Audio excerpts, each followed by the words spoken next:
Hola, buenas tardes. Vamos a dar inicio a la sesión del día de hoy.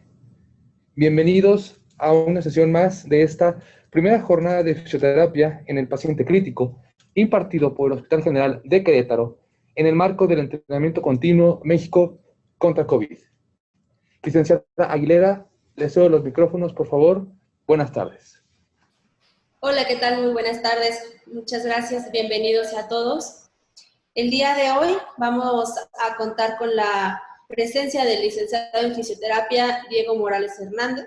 Él es fisioterapeuta adscrito a la unidad de cuidados intensivos coronarios y a la terapia intensiva de COVID-19 del Hospital General de México, doctor Eduardo Lisiaga. Es egresado de la Universidad Autónoma de Querétaro y miembro activo del Grupo Académico y de Investigación Fisioterapia Intensiva México.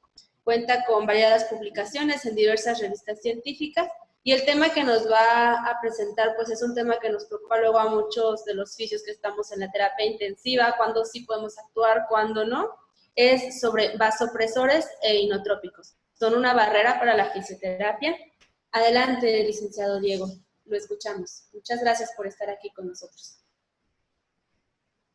Hola, ¿qué tal? Muy buena tarde a todo el aforo. Espero que se encuentren muy bien. Gracias por la presentación, Caro. Vamos a dar inicio a esta charla. Permítanme compartir la pantalla, por favor, si alguien me puede ayudar.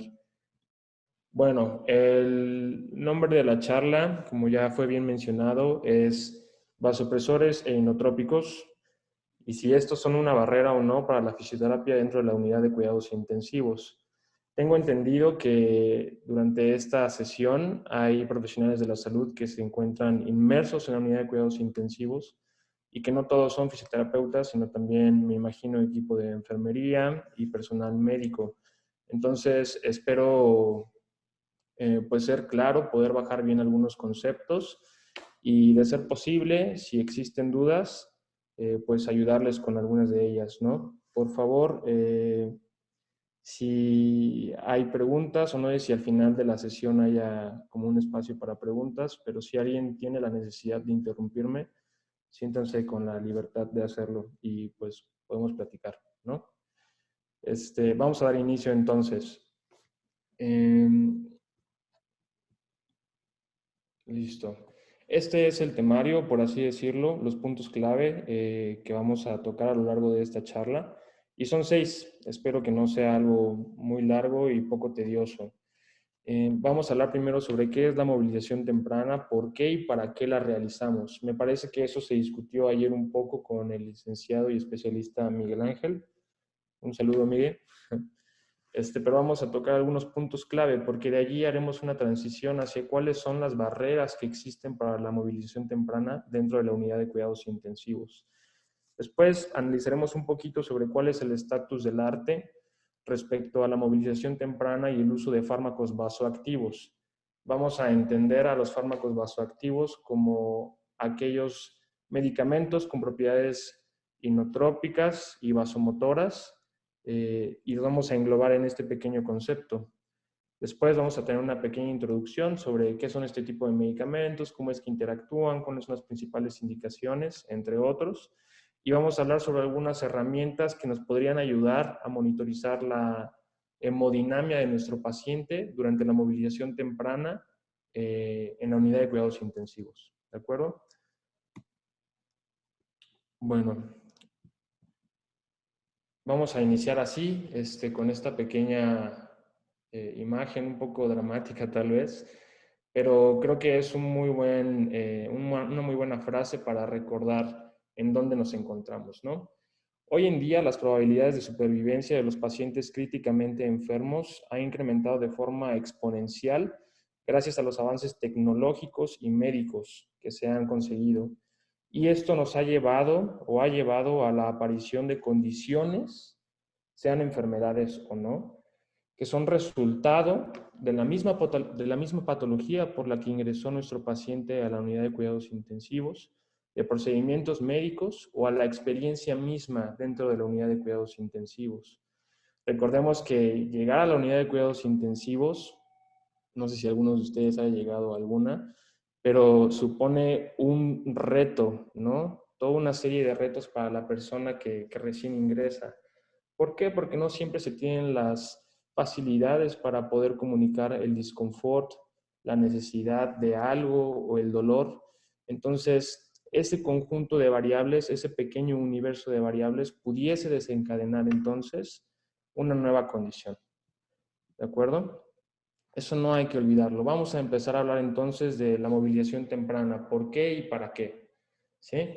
Es bien sabido que la movilización temprana es una intervención segura y factible, con reportes de eventos adversos cercanos al 0.5%, al 3% en diferentes estudios. ¿Y eso de qué nos habla? Pues de que realmente la gente que lo hace y que lo estudia o lo reporta lo está haciendo bien, ¿no? Anualmente, alrededor de 5.7 millones de individuos requieren ingreso o atención en una unidad de cuidados intensivos, esto en Estados Unidos. Y de estos 5.7 millones, cerca del 80% sobrevive, ¿sí? Y esto gracias a lo que ya mencionamos, a los avances tecnológicos y avances médicos. Lo que no estamos viendo o no siempre se ve, así con una lupita, es que el 50% de estos sobrevivientes va a desarrollar alguna condición, ¿no? Y la más famosa de todas, y que seguramente ya conocen de ella, la debilidad adquirida en la UCI o la IQA, ¿no? Por sus siglas en inglés. 50% del total de sobrevivientes. Eso es muchísimo. Me gustaría que recordáramos esto, la debilidad adquirida en la UCI y su prevalencia, ¿no? Es algo muy alto. Por ahí van a estar apareciendo las referencias bibliográficas de donde se toma esta información, y si alguien gusta que le pase la presentación o las referencias, con todo el gusto del mundo lo hacemos. Entonces, tenemos a la IQA, a la debilidad adquirida en la UCI, y cerca del 30 al 80% de los pacientes que ingresan a una unidad de cuidados intensivos por síndrome de distrés respiratorio agudo y que cursa con sepsis durante su estancia, presentará algún grado de deterioro cognitivo, ¿sí? Y del 10 al 50% presentarán trastornos relacionados a la salud mental. Entonces son tres esferas allí, ¿no? La parte física, que tiene que ver con debilidad, ¿no? Y con fuerza muscular, ¿sí? La parte cognitiva y la parte relacionada a la salud mental. A ese conjunto de tres como variables o de tres subdominios, la Sociedad de Medicina en Cuidados Críticos, la SCCM, por sus siglas en inglés, en el año 2010, definió al conjunto, a este conjunto de dominios como PICS o como síndrome postcuidados intensivos. Y ello hace referencia a cualquier declive o cualquier discapacidad o trastorno de nuevo inicio y persistente tras el alta hospitalaria o tras el alta de la unidad de cuidados intensivos. Entonces, el hecho de que una persona desarrolle debilidad adquirida en la UCI o que presente síndrome de estrés postraumático, ansiedad o cualquier otro trastorno durante su estancia en la unidad de cuidados intensivos, no quiere decir que al salir no va a continuar con ello, ¿no? A eso le conocemos entonces como síndrome postcuidados intensivos, ¿sí? Tres cosas: la función muscular, el movimiento, la función cognitiva y las funciones relacionadas a la salud mental, ¿sí?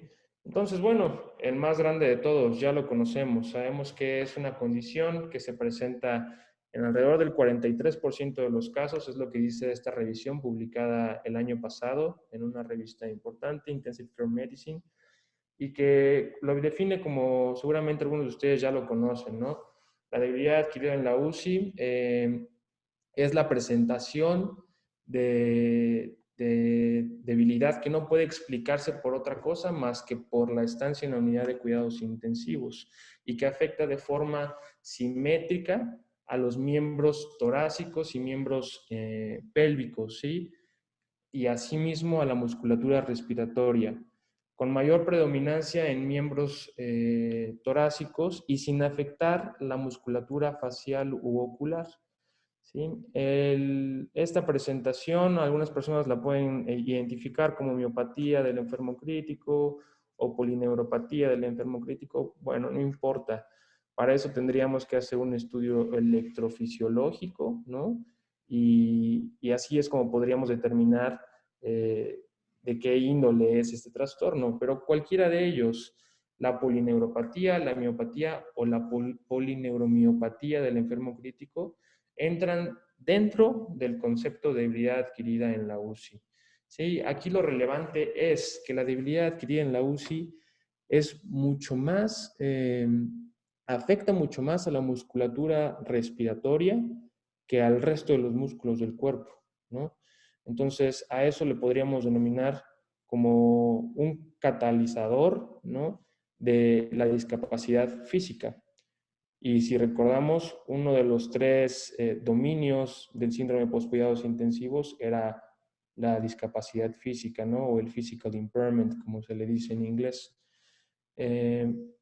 Para poder diagnosticar la debilidad adquirida en la UCI hay muchísimas herramientas.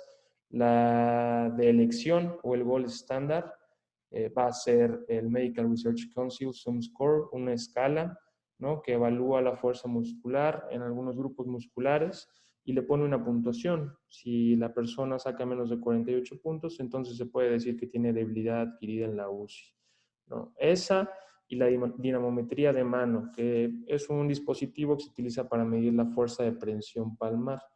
Si el hombre tiene una fuerza de prensión palmar menor a 11 kilogramos y la mujer menor a 7 kilogramos, entonces podríamos decir que tienen diagnóstico de debilidad adquirida en la UCI. ¿Por qué son el gold estándar estas dos herramientas? Porque son baratas, ¿no? Son fáciles de reproducir, son sensibles, son específicas. Entonces, utilícenlas si es que pueden, si es que están en contacto con pacientes en la unidad de cuidados intensivos. El desarrollo de la debilidad adquirida en la UCI, propiamente, permítanme un segundo.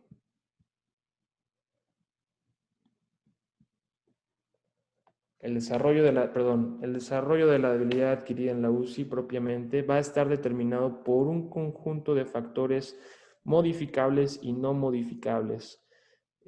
Ahorita van a ver por qué es que ahondo mucho en esto. Aquel conjunto de factores no modificables tiene que ver con características demográficas del paciente que ingresa a la unidad de cuidados intensivos, tales como el sexo, la edad, si es una persona con comorbilidades o si es una persona obesa. Son cosas que no vamos a poder modificar durante su estancia en la unidad de cuidados intensivos. Asimismo, como la severidad de su enfermedad, ¿de acuerdo? Aquellos factores que sí podemos modificar van a estar relacionados a los cuidados que podemos ofrecerles a nuestros pacientes. Si el paciente se encuentra en metas de glicemia capilar, ¿no?, por ejemplo, si el paciente tiene o no tiene nutrición parenteral, si el paciente está recibiendo algún esteroide, si el paciente utiliza de forma o requiere de la utilización de bloqueadores neuromusculares por más de 48 horas, y si se combina con corticosteroides, pues peor. Si se utilizan algunos antibióticos, tales como los aminoglicósidos, como es la vancomicina y la amicacina, si se utilizan periodos prolongados de sedación profunda, ¿no? Son cosas que podemos modificar y que se han estudiado y que sí se puede, ¿no? De hecho, lo que se recomienda es que el paciente permanezca, si la condición lo permite, pues con un nivel de sedación superficial correspondiente a un RASS de -1 o -2. Eso sería lo idóneo, ¿no? Y por supuesto la movilidad. Si el paciente no se mueve, el paciente se atrofia, ¿no? Y siempre lo decimos así, ahí se lo explicamos a los pacientes. Imagínense que el cuerpo es como una bisagra, la bisagra de una puerta. Si el cuerpo no se mueve, el cuerpo se oxida, ¿no? Es exactamente lo mismo. Y por aquí tenemos algo interesante, lo vamos a encerrar en este circulito. La utilización de fármacos vasoactivos. En esta revisión sistemática se encontró que la utilización de fármacos vasoactivos es un factor de riesgo independiente al resto de los factores para desarrollar debilidad adquirida en la UCI, ¿sí? Más adelante vamos a explicar un poquito de eso, vamos a hablar más de eso, solamente quería mencionarlo al inicio para que no se les fuera a olvidar, ¿de acuerdo? Tenemos entonces la debilidad adquirida en la UCI y el síndrome post-cuidados intensivos, ¿sí? Y aquí lo vemos perfectamente esquematizado en este gráfico. En la parte superior del círculo dice avances de la tecnología y la educación, ¿no? Y de la formación médica. Continuamos avanzando en el círculo y por ahí se atraviesa el cuadrito que dice long-term prognosis, ¿no? Y te dice después, aumenta la edad en pacientes, hay más pacientes ancianos, ¿sí? Si los avances permiten que las personas sobrevivan, por ende, las personas serán más ancianas, ¿no? No morirán tan jóvenes. Y esto también trae como resultado la cantidad de individuos o de sujetos que deberán ingresar a la unidad de cuidados intensivos en algún momento de su vida, ¿sí? Dentro del círculo, dentro del esquema, podemos ver que se encuentran los pacientes críticamente enfermos y que si sobreviven, entonces están predispuestos. Ya vimos que para algunas condiciones hasta el 50%, para algunas otras como las funciones cognitivas del 35 hasta el 50, hasta el 80%, perdón, ¿no? Se predisponen a desarrollar entonces síndrome postcuidados intensivos. ¿Y esto es igual a qué? A mortalidad, ¿sí? A mayor tasa de reingresos hospitalarios, a mayor tiempo para poder reintegrarse a sus actividades económicas, a discapacidad, ¿sí? Es una serie de problemas que trae consigo más problemas. Entonces, lo que debemos hacer hoy día, lo que nos toca, es combatir la causa de esos problemas, ¿no? Hace no mucho, el año pasado, en diciembre, realizamos una publicación en esta revista británica de opinión científica, ICU Management and Practice, en un volumen que habla sobre el paciente post-cuidados intensivos, ¿no? Y allí mismo, bueno, les mostramos este pequeño artículo de nuestro grupo de trabajo, el síndrome post-cuidados intensivos, un mal necesario para el paciente críticamente enfermo. Pues la respuesta es no. Y si lo leen en este pequeño artículo y muchos otros que hay también, van a encontrar cuáles son las estrategias que tenemos a la mano para poder impedir que suceda esto, ¿sí? No perdamos de cabeza que, porque a lo mejor parece que la charla es sobre fármacos vasoactivos. Ya dijimos que eran un factor de riesgo independiente para el desarrollo de cualquiera de estas condiciones, ¿sí? Bueno, continuamos. Entonces, la respuesta, ¿cuál es el pilar, ¿no? ¿Cuál es la cúspide? ¿Qué nos va a salvar? Pues la movilización temprana, ¿sí? La movilización temprana. Hay muchísimos metaanálisis y revisiones sistemáticas publicadas. Hay unas que son mucho más recientes que estas que les muestro en pantalla, pero en particular esta me agrada a mí. Fue publicada en una revista de enfermería en el año 2019 y bueno, pues expone cuáles son los beneficios, ¿no?, de la movilización temprana. Disminuye los días bajo ventilación mecánica, disminuye los días de estancia dentro de la unidad de cuidados intensivos, disminuye los días de estancia intrahospitalaria, disminuye la incidencia de debilidad adquirida en la UCI, disminuye la incidencia de delirium y disminuye los costos a los sistemas públicos de salud, ¿sí? Pueden tomarle un screenshot o anotar el nombre de Rapidín para que le echen un ojito después, ¿sí? Entonces, la movilización temprana va a ser nuestra herramienta, ¿no? Y por acá una fotaza del Migue, el Migue que estuvo el día de ayer con ustedes. Esto es lo que perseguimos, esto es lo que queremos. Independientemente de si este paciente utiliza fármacos vasoactivos o no, eso es lo que queremos moverlo y queremos sacarlo mucho más funcional de nuestra terapia de cuidados intensivos. Bueno, ya habiendo dicho esto, otra lectura, si no obligada, pues sí recomendada, es esta, la de las guías de práctica clínica PADIS, publicadas por la Sociedad de Medicina en Cuidados Críticos. Por primera vez, me parece, en el año 2011, su segunda edición en el año 2013, y esta, que es la más actual, y está por salir la nueva, del año 2018. ¿Sí? PADIS es un acrónimo al título grande que viene aquí, que son guías de práctica clínica para la prevención y el manejo del dolor, pain, la P, para la evaluación y el manejo de la sedación y agitación, agitation and sedation, la A, delirium, la D, immobility, inmovilidad, la I, and sleep disruption, ¿no? E interrupción del sueño. Es un trabajo con aras o con los esfuerzos de mejorar la atención que se brinda dentro de la unidad de cuidados intensivos, y allí es donde podrán encontrar muchísimas herramientas para poder apoyarse en su día a día en la práctica profesional. ¿De acuerdo? Entonces, ya sabemos qué es la movilización temprana, ya sabemos por qué y para qué la hacemos. Vamos a hablar sobre qué es una barrera dentro de la unidad de cuidados intensivos. Sé que no me pueden contestar en este momento porque así no es la dinámica, pero háganse una pregunta. ¿Qué es una barrera dentro de la unidad de cuidados intensivos? ¿Qué es una barrera para la movilización temprana? Suena obstáculo, ¿no? Les presento esta imagen.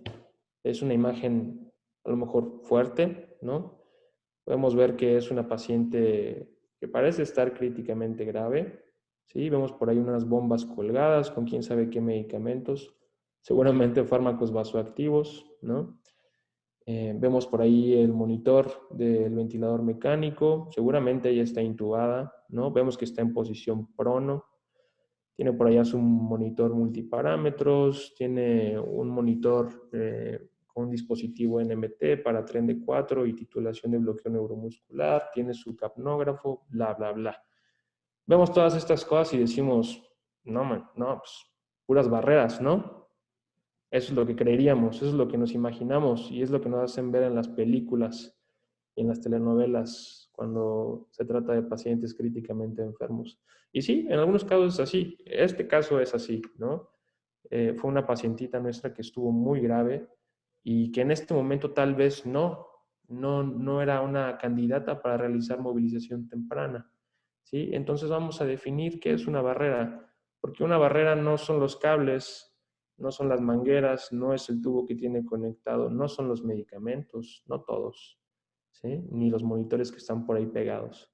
Vamos a ver qué es una barrera para la movilización temprana.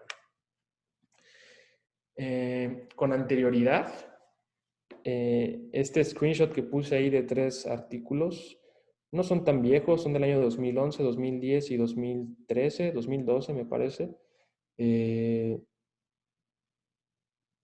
Intentaban describir, ¿no?, a través de encuestas cuáles eran las barreras para la movilización temprana percibidas por el personal que laboraba en la unidad de cuidados intensivos. Como estos 3 hay muchísimos también, ¿no? Y algo que tenían en común, en específico estos 3, es que clasificaban a las barreras para la movilización temprana como si fueran factores de riesgo, como los que veíamos para la debilidad adquirida en la UCI. Factores, barreras no modificables y barreras modificables, ¿no? Y bueno, eso a mí ahora me hace ruido, me hace mucho ruido, antes no. Y mencionaban una barrera para la movilización no modificable como el aumento del trabajo respiratorio, ¿no? El aumento del work of breathing, el uso de fármacos vasoactivos, la presencia de delirium. E inclusive, aunque no fuera el objeto de estudio de esa publicación, recomendaban utilizar medicamentos antipsicóticos cuando una persona tenía delirium, por ejemplo.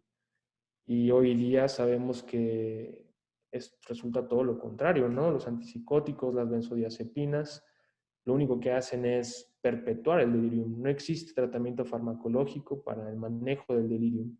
Eso es un hecho, ¿sí? Si a nosotros, estoy seguro de que cualquier persona que está en mi equipo de trabajo nos toca ver un paciente que tiene el aumento del trabajo respiratorio aumentado, ¿no?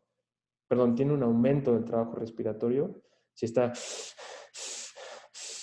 ¿sí? Jalando con musculatura accesoria, supraclavicular, abdominal, con aleteo nasal, está desaturando, pues lo primero que pensaríamos es, ¿por qué? ¿No? No es, no se puede modificar, no lo podemos mover. No, ¿por qué? Porque tiene dolor, porque tiene miedo, ¿sí?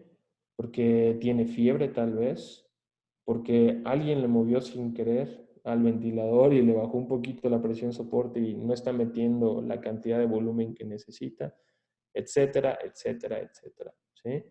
Lo mismo pasaba con los fármacos vasoactivos, ¿sí? Hoy día lo vemos y vamos a hablar sobre las herramientas que nos van a ayudar a determinar si la dosis o si el fármaco o si la cantidad de fármacos vasoactivos que están ahí colgados son suficientes como para decir, ok, no lo voy a mover, ¿sí? Pero hay que cambiar esta mentalidad de que existen barreras no modificables, ¿sí? Habrá condiciones no modificables, pero las barreras siempre se podrán modificar. Y a esto le decimos ahora facilitadores, ¿no? Hay barreras y facilitadores. Entonces, ¿qué es la barrera propiamente? Esta definición no está escrita en un artículo, no está escrita en un libro, simplemente fue pues el conglomerado de ideas que salieron de por ahí y dice más o menos así, ¿no? La barrera para la movilización temprana dentro de la unidad de cuidados intensivos es el conjunto de condiciones fisiológicas o físicas, materiales y sociales que son percibidas por uno o más individuos dentro de la unidad de cuidados intensivos y que representan un obstáculo y o la necesidad de consenso para la toma de decisiones e intervenciones clínicas, ¿no? Entonces va a haber cosas que son fisiológicas, ¿no? Propias del paciente. Va a haber cosas o barreras que van a ser materiales y que seguramente estén relacionadas con el sitio donde se encuentra el paciente. A lo mejor si es un hospitalito chiquitito, pues tiene una camita chiquitita y no lo podemos mover ahí, ¿no? Y también aspectos sociales que podrían representar una barrera para poder mover a alguien, ¿sí? Este estudio fue publicado en el año 2016, si no mal recuerdo, y estaba publicado en un journal de la American Thoracic Society, de la ATS, ¿sí? Me gusta porque la mayoría de los autores son personajes que llevan años investigando sobre los servicios que se proporcionan dentro de la unidad de cuidados intensivos, ¿sí? Sobre la calidad, sobre qué sí se hace, qué no se hace, etc. Y bueno, hay varios de ellos que trabajan actualmente en la Mayo Clinic y en el Johns Hopkins en Baltimore. Entonces, pues digamos que son personas que saben lo que hacen, ¿no? Esta revisión sistemática incluyó un total de 40 estudios que reportaron 28 barreras para la movilización temprana, ¿sí? De las cuales 14, o sea, el 50% de ellas, fueron relacionadas al paciente, barreras relacionadas al paciente. 5 de ellas, o sea, el 18%, fueron barreras estructurales. Otras 5 fueron barreras culturales y otras 4, para hacer nuestro total de 28, fueron barreras relacionadas a procedimientos dentro de la unidad de cuidados intensivos, ¿sí? Las barreras siempre van a cambiar, siempre van a ser diferentes porque depende de en qué lugar hagamos el estudio, ¿no? Y de qué tan buen presupuesto, infraestructura, capacitación, etcétera, exista. Pero son cosas que podemos cuantificar, ¿sí? Entonces, vamos a echarle un ojo a este estudio más o menos y vamos a analizar qué es lo que dice, ¿no? Las barreras relacionadas con el paciente. En cuanto a ellas, me parece que fueron divididas en 14, ¿sí? Barreras físicas relacionadas con el estado hemodinámico, respiratorio, la presencia de dolor, un mal estado nutricio, si el paciente era, si el paciente tenía obesidad o no, si al ingreso era un paciente con una baja reserva funcional, si hay barreras neuropsicológicas, presencia de delirium, ansiedad, fatiga, etcétera, ¿no? De todas estas barreras relacionadas con el paciente, las barreras relacionadas a la inestabilidad hemodinámica fueron las más comunes. De estos 40 estudios, fueron las más comunes. Y en ella definen inestabilidad hemodinámica como la necesidad o el requerimiento de fármacos vasoactivos y la presencia de arritmias, ¿sí? Entonces nos damos cuenta de que es algo con lo que vamos a tener que trabajar todos los días, si lo que nos gusta son los cuidados intensivos. Siempre va a haber barreras, porque casi todos tienen fármacos vasoactivos, ¿no? Pues no es así. Pero bueno, eso es lo interesante. Vamos a ir haciendo hilo, a ir entretejiendo. Dijimos que el uso de fármacos vasoactivos era un factor independiente para el desarrollo de debilidad adquirida en la UCI, si se acuerdan, ¿sí? Y ahora también encontramos que la inestabilidad hemodinámica o el uso de vasopresores es entendida, o en su momento para este estudio fue entendida como una barrera para la movilidad temprana. Entonces, 2 veces presente en los fármacos vasoactivos, ¿sí? Vamos por ahí. Entonces, de respecto a las barreras relacionadas con el paciente, de los 40 estudios que fueron seleccionados, estas fueron reportadas en 31 estudios, ¿sí? 77% de ellos. Y la inestabilidad hemodinámica fue la más frecuente, reportada en 20 estudios, en el 50% de ellos, ¿sí? La siguiente barrera percibida relacionada con el paciente fue la presencia de accesos vasculares, la utilización de tubo endotraqueal y drenajes. Esto lo reportaron en 18 de los 40 estudios, es decir, en el 45%. ¿Sí? Asimismo, fueron reportadas las barreras, pero también fueron reportadas las estrategias para poder resolver o atravesar estas situaciones. ¿Sí? Y esto en el 67% de los estudios, en 27 de 40. Entonces, es algo que debemos aplaudirle a esta publicación, que no solo habla de las barreras, sino también de las estrategias para poder atravesar estos obstáculos. ¿Sí? En cuanto a las barreras relacionadas con la estructura, se mencionan las siguientes. Staff limitado, o sea, que no haya suficiente personal. La ausencia o la falta de protocolos para la movilización temprana, ¿sí? El entrenamiento o el conocimiento insuficiente o inadecuado del staff que labora en la unidad de cuidados intensivos, y que los pacientes se fueron antes, ¿no? Se fueron muy rápido como para poder moverlos.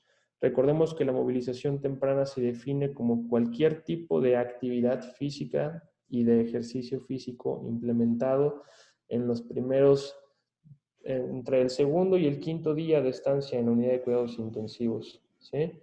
Algunos lo cierran hasta las 72 horas, otros sí se van hasta las 124 horas, pero bueno, sí habrá casos en los que los pacientes se vayan muy rápido como para poder hacer ejercicio. En esos casos pues, no hay problema, ¿no? También reportaron en las barreras relacionadas con la estructura que hacía falta equipo para poder realizar. Eso vamos a dejarlo así como al aire, ¿no? Yo creo que nunca hace falta equipo.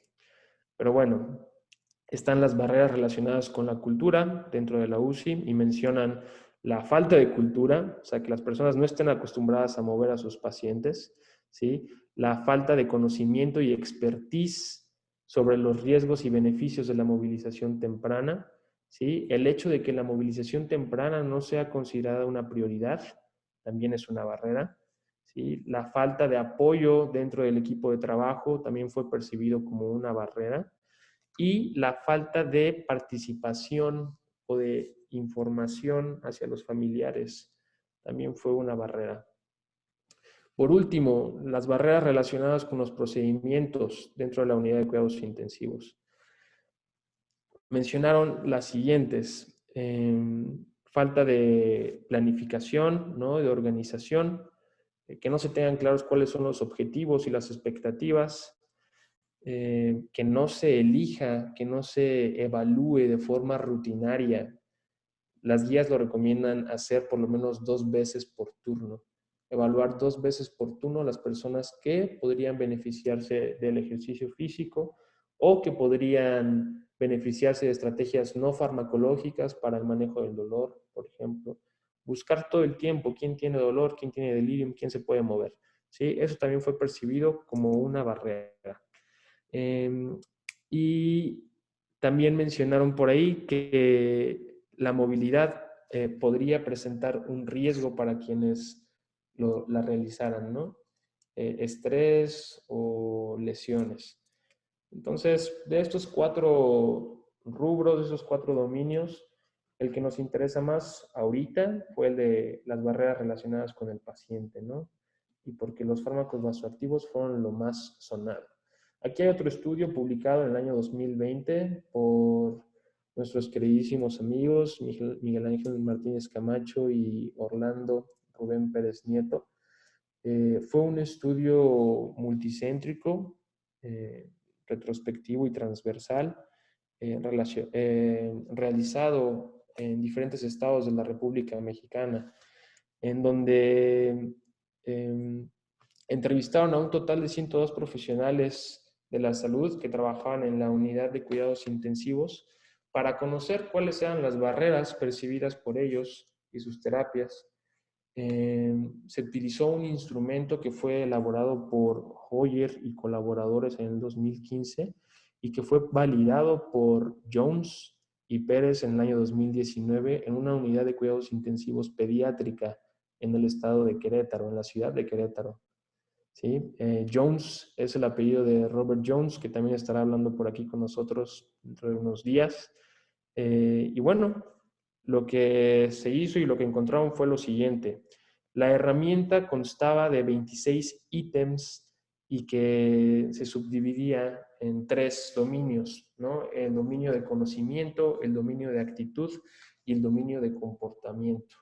El 52.94% de las personas entrevistadas fueron personal de enfermería, el 46.98% fueron médicos y el 0.98% fueron fisioterapeutas. Poquito. Eran 102, dije, 102 personas las entrevistadas, ¿sí? Y el 1% fueron fisioterapeutas. Una persona fue entrevistada, casi, ¿no? Y encontraron esto. Estos fueron los puntos más importantes, son los resultados, ¿no? La ausencia de capacitación para realizar la movilización temprana. O sea, la gente no sabe cómo realizar movilización temprana. La percepción de que la movilización temprana aumenta la carga de trabajo del equipo de enfermería, el hecho de que no exista el hecho de que exista una inadecuada relación enfermero-enfermera-paciente. Y esto se vio asociado a la relación que existe entre el número de pacientes que debe atender una sola persona, ¿sí? Por turno. A la ausencia de indicación médica también se le percibió como una barrera para la movilización y a la ausencia de discusión sobre el grado de funcionalidad del paciente.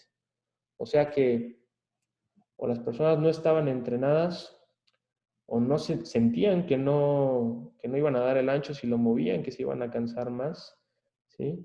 O ni siquiera sabían en qué grado de funcionalidad se encontraba su paciente, ¿no? De allí la importancia, y me parece que ayer lo mencionó Miguel, de saber identificar y evaluar con herramientas validadas la funcionalidad de nuestros pacientes dentro de la unidad de cuidados intensivos, ¿sí? Esa es la base para la progresión funcional, no solo de la fuerza muscular, sino también del resto de terapias y tratamientos que se está llevando a nuestro paciente, ¿sí? El 98% de los entrevistados, el punto 98, perdón, o sea, el fisioterapeuta que entrevistaron, consideró que en su mayoría los pacientes no estaban tan críticamente enfermos como para realizar ejercicio. Híjole, el único que estaba ahí, el único fisioterapeuta, fue el único que quería mover, ¿no? ¿Eso qué nos dice? Pues que hace falta gente, ¿no? Gente que se preocupe por mover a nuestros pacientitos. Un estudio muy bonito, muy concreto, ¿no? Y que pone en perspectiva cuál es el escenario actual que se experimenta en la mayoría de nuestras unidades. Hablamos de que no son factores, de que son factores modificables todos, ¿no? De que no existen los no modificables. Entonces, ¿cuáles son nuestros facilitadores? Yo diría que estos, ¿sí? Me gustaría que ustedes se los quedaran. La utilización de herramientas validadas para la evaluación del estado funcional, la identificación de alteraciones funcionales, como lo es la debilidad adquirida en la UCI, el PICS o síndrome de poscuidados intensivos, que ya lo mencionamos, el delirium y trastornos de la deglución, la participación activa en protocolos de pseudoanalgesia, ¿sí? Bueno, pruebas de despierto temprano y pruebas de respiración espontánea, ¿no? En inglés, Spontaneous Awakening Trials y Spontaneous Breathing Trials, para la liberación oportuna de la ventilación mecánica, ¿sí? Más días de ventilación mecánica es igual a más debilidad, a más infecciones asociadas a la ventilación mecánica, a mortalidad, ¿sí? Y seguir nuestras PADIs, nuestras guías PADIs, ¿sí? Tienen allí en las guías un paquete de liberación para la unidad de cuidados intensivos y es el ABCDEF Bundle, ¿sí? ABCDF, paquete ABCDF. En el caso del manejo de la prevención del síndrome de poscuidados intensivos, el acrónimo se extiende y agregan una G y una H, que es para Good Handoff Communication, para buena comunicación y para humanización de los servicios. Pero no importa cuál estén leyendo, el paquete ABCDF utiliza la E, ¿sí? Donde significa Early Mobilization and Physical Exercise, ejercicio y movilización temprana, ¿sí? ¿Se acuerdan de cuáles eran las PADIs? Las que hablaban de la prevención de delirium, el manejo del dolor, la correcta elección de analgesia y sedación, ¿sí? Siempre incluyen la E, la movilización temprana y el ejercicio, ¿de acuerdo? Que esos sean nuestros facilitadores. Muy bien, igual aquí les dejo otra publicación que realizamos este año, a inicios de este año, en la misma revista, ICU Management and Practice, en un volumen que hablaba sobre el bienestar de los pacientes en la unidad de cuidados intensivos. Y ahora hablamos de esto, ¿no? De cuáles son las claves o las perlas para poder humanizar nuestra unidad de cuidados intensivos. Allí hablamos de la movilización temprana, ¿sí? De herramientas para poder identificarla, del síndrome post-cuidados intensivos y de estrategias no farmacológicas, ¿sí? No farmacológicas para el manejo del dolor, para el manejo del delirium, ¿sí? Para el ajuste de la ventilación mecánica. Casi siempre estamos acostumbrados a ver a nuestros pacientes pues, tosiendo con asincronías por ahí y lo primero que se busca cuando tal vez no es necesario es dormirlo y relajarlo, ¿no? Para que no esté dando lata. Y eso no es un facilitador, ¿de acuerdo? Hablamos de facilitadores. Muy bien. Ahora sí, ya hablamos sobre la movilización temprana y cuáles son las barreras. Ya vimos que, otra vez, los fármacos vasoactivos son un factor independiente asociado al desarrollo de debilidad adquirida en la UCI, ¿sí? Y que también son percibidos como una barrera relacionadas a los pacientes para la movilización temprana. Entonces, hasta ahorita puro problema, ¿no? Puro problema con los fármacos vasoactivos. ¿Cuál es el estatus del arte? Desde hace ya algunos años, por ahí del año 2000, 2001, 2002, existen diferentes publicaciones en revistas de muy buen factor de impacto que hablan sobre el efecto pues, tóxico y sobre la inducción de apoptosis en la musculatura esquelética y la musculatura miocárdica o en el miocito, en modelos de animales que utilizaron fármacos vasoactivos, ¿sí?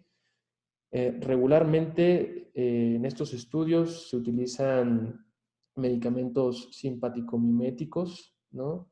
Tal como el clenbuterol, el que fue utilizado mucho tiempo en los deportes, que por ahí hubo noticiones y cosas así. Y lo único que encontraron es que a la estimulación constante de receptores beta adrenérgicos, todo el tiempo, le pega al músculo, tanto al esquelético como al miocárdico, ¿sí?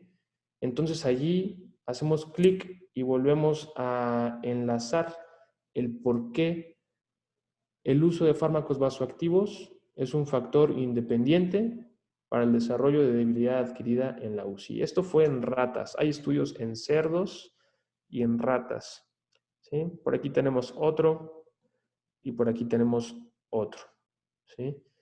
Los efectos y la cantidad de daño inducido a la fibra muscular esquelética y al miocito están proporcionalmente relacionados con la cantidad de tiempo que se estimuló a los receptores beta adrenérgicos. Es decir, mientras más tiempo utilizaron fármacos vasoactivos, más se amoló o se echó a perder el músculo de estos animalitos, ¿sí? Y es lo mismo que sucede y es lo mismo que está reportado en la literatura con nosotros los humanos, ¿sí? Aquí hay un estudio muy interesante e importante publicado en el año 2018 en un Journal de Chest que habla sobre el impacto de los fármacos vasoactivos en la debilidad adquirida en la UCI. ¿Sí? Este es un estudio que realizó un análisis post-hoc. O sea, primero estudiaron una cosa, ya que lo publicaron, creyeron que fue pertinente analizar otras cosas y se metieron a analizar sobre cuál era la asociación o la relación que existía entre el uso de fármacos vasoactivos y la debilidad adquirida en la UCI, ¿sí? La cohorte fue de 172 pacientes que estaban mecánicamente ventilados en una unidad de cuidados intensivos, ¿sí? El estudio que había sido realizado previamente había dividido a dos grupos, ya que fue un ensayo clínico aleatorizado. Dividió a un grupo que fue sometido a un programa de movilización temprana más terapia ocupacional y a otro que solamente recibió terapia física convencional, ¿no? Todos ellos utilizaron en algún momento fármacos vasoactivos y todos ellos estuvieron bajo ventilación mecánica, ¿sí? El objetivo del estudio fue evaluar la incidencia de la ventilación mecánica en aquellos individuos que habían recibido fármacos vasoactivos, ¿sí? Se realizó un análisis univariable, un análisis multivariable y un modelo de regresión logística para poder encontrar si es que los fármacos vasoactivos eran un factor independiente para el desarrollo de debilidad adquirida en la UCI. Y la respuesta fue que sí, que sí. De hecho, lo que hicieron fue analizar la dosis acumulativa de vasopresor utilizado en microgramos kilogramo día. Conforme más pasaban los días, crecía la incidencia de debilidad adquirida en la UCI. Si ponemos atención en la gráfica que está del lado derecho, la de las barras rosas, podemos ver que en el eje de las X está el porcentaje de pacientes que presentaron debilidad adquirida en la UCI y en el eje de las Y está la dosis acumulativa y el número de pacientes que continuaban con dosis de vasopresor, ¿sí? Al inicio, 123 pacientes, ¿no? Con una dosis acumulativa de 44 miligramos kilogramo día. A la mitad de la gráfica o a la mitad del tiempo, 38 pacientes, mucho menos, ¿no? Al final, 11 pacientes. ¿Por qué tan poquitos pacientes? Pues porque duraron más tiempo en la unidad de cuidados intensivos. Seguramente eran pacientes más graves y por eso tuvieron dosis acumulativas de vasopresor más grandes, ¿sí? Dice por arriba de 144. En estos casos, el 91% de los pacientes, o sea, 10 de 11, presentaron debilidad adquirida en la UCI. Entonces, pues órale, ¿no? Sí estuvo muy, muy interesante el análisis. De hecho, dentro de la cohorte hubo pacientes que utilizaron norepinefrina, otros que utilizaron vasopresina, otros que utilizaron fenilefrina y dobutamina, si no mal recuerdo. Y solamente aquellos que mantuvieron dosis acumulativas de norepinefrina fueron los que desarrollaron debilidad adquirida en la UCI. Aquellos que utilizaron vasopresina, fenilefrina, no, como vasopresor. Como inotrópico, la dobutamina tampoco resultó pues significativo, ¿no? Entonces, pues tiene sentido. A final de cuentas, la norepinefrina es el primer medicamento de elección para muchos escenarios clínicos dentro de la unidad de cuidados intensivos. ¿Sí? Continuamos entonces. Muy bien. Por aquí tenemos este estudio que fue publicado en 2019, también es reciente, por la revista australiana de cuidados críticos, donde evalúan, ¿no? Evalúan, es un estudio observacional y lo que quieren es saber si la movilización temprana es factible y segura en aquellos pacientes que reciben fármacos vasoactivos. En este estudio, los autores proponen una estratificación de dosis de fármacos vasoactivos y te dicen, él tiene dosis bajitas, él tiene dosis moderadas y él tiene dosis altas de vasopresor, ¿no? Perdón, de vasoactivo. Este es el grupito de dosis bajas y el de dosis moderadas. En este estudio únicamente mueven a los que tienen dosis bajas y dosis moderadas, ¿sí? Si buscamos cuáles son las clasificaciones de dosis, podemos ver que hay una gran discrepancia entre cada uno de los datos que nos vamos a ir encontrando, ¿sí? Y esto es algo real. Una dosis de inicio, una dosis de mantenimiento y una dosis tope de vasopresor, de inotrópico o de lucitrópico no existe, ¿sí? Sí existe la guía basada en consensos de expertos o en opiniones de expertos, pero propiamente no existen publicaciones que hablen sobre dosis así bien estipuladas, ¿sí?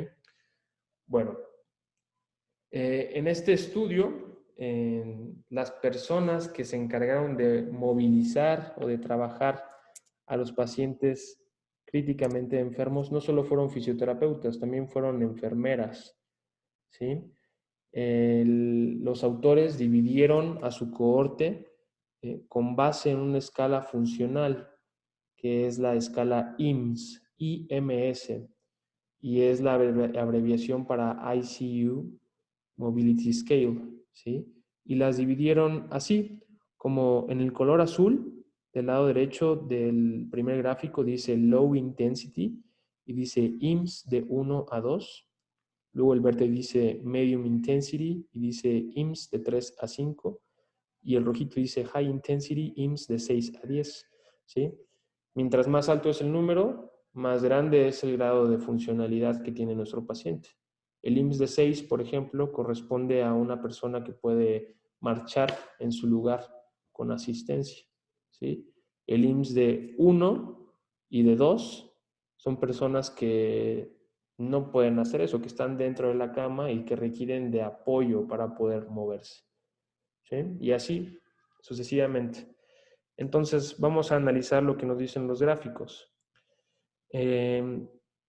Por abajo, en el eje de las X, vemos que la primera columna corresponde al número de sesiones de rehabilitación o de ejercicio que realizaron las enfermeras. 50 fueron de baja intensidad y 75 fueron de mediana intensidad, ¿sí? Los fisioterapeutas, 12 de baja intensidad, 33 de mediana intensidad y 25 de alta intensidad. Recordemos que todos los pacientes en este estudio utilizan vasopresores, ¿sí? Por lo tanto, si un paciente tiene vasopresor y realiza ejercicio de alta intensidad, como lo clasifica la escala IMSS de 6 a 10, quiere decir que es una persona que tiene bien sea su dosis de mantenimiento de norepinefrina y que anda caminando por ahí en los pasillos, ¿sí? Tal vez es por eso que los fisioterapeutas fueron las personas encargadas de realizar, las personas encargadas de realizar aquellas sesiones con mayores grados de funcionalidad, ¿sí? Bueno, en general, las enfermeras movieron más a los pacientes, ¿sí? Y esto es porque en su unidad de cuidados intensivos seguramente existe la cultura de la movilización temprana, ¿sí? Analizamos el gráfico del lado derecho y podemos ver sobre el eje de las Y la presión arterial media medida en milímetros de mercurio y sobre el eje de las X la cantidad de eventos adversos, ¿sí?, que se presentaron. Los eventos adversos fueron definidos como la parada cardiorrespiratoria, la pérdida del estado de conciencia o síncope, el aumento al presentar hipotensión, el aumento del requerimiento o la necesidad de que se aumentara la dosis de vasopresor o de fármaco vasoactivo, ¿sí? Y podemos ver que en realidad todas las presiones arteriales se concentran pues en una misma zona, ¿no? Que es donde tenemos la rayita negra, alrededor de los 70 o de los 60 milímetros de mercurio. Del lado derecho, en las bolitas moradas, que se consideran como eventos adversos, es ahí donde la mayoría de las personas se hipotensó, ¿sí? Solamente hubo una persona que tuvo una presión arterial por ahí como de 110 milímetros de mercurio. Entonces, podemos ver que en realidad, sin importar el grado de funcionalidad del paciente, si fue una alta intensidad, mediana o baja intensidad, no importaba que utilizaran fármacos vasoactivos, no hubo ningún evento adverso importante, ¿no? O de relevancia. Vamos a analizar ahora una revisión sistemática que es la más actual y pues tal vez la más completita que hay.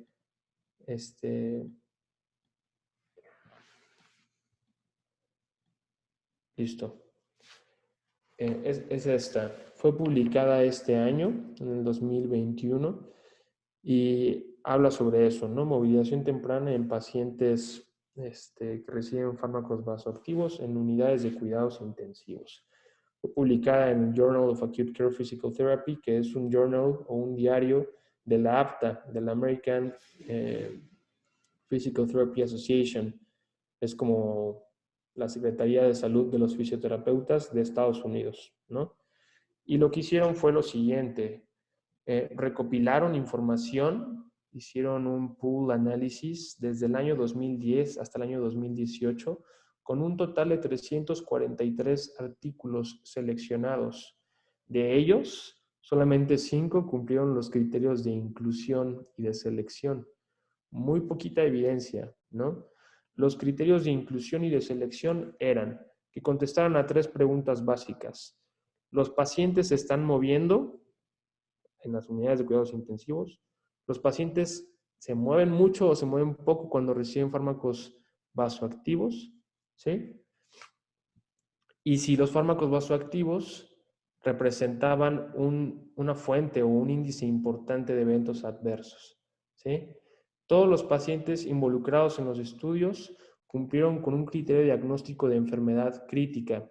La mayoría de ellos fueron síndrome de distrés respiratorio agudo. Hubo algunos que fueron la minoría, que fueron pacientes ambulatorios, pero de cirugía de tórax abierto, ¿sí?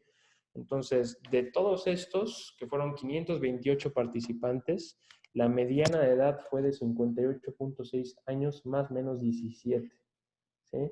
Pacientes no tan grandes, tal vez. Recordemos que son 5 estudios los que entraron en los criterios de selección, ¿sí?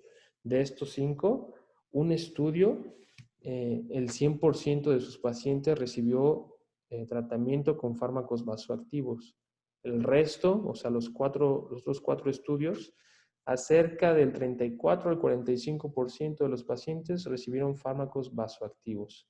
¿sí? En todos los estudios, los pacientes fueron movilizados sin importar la dosis de fármaco vasoactivo y sin reportar un evento adverso mayor.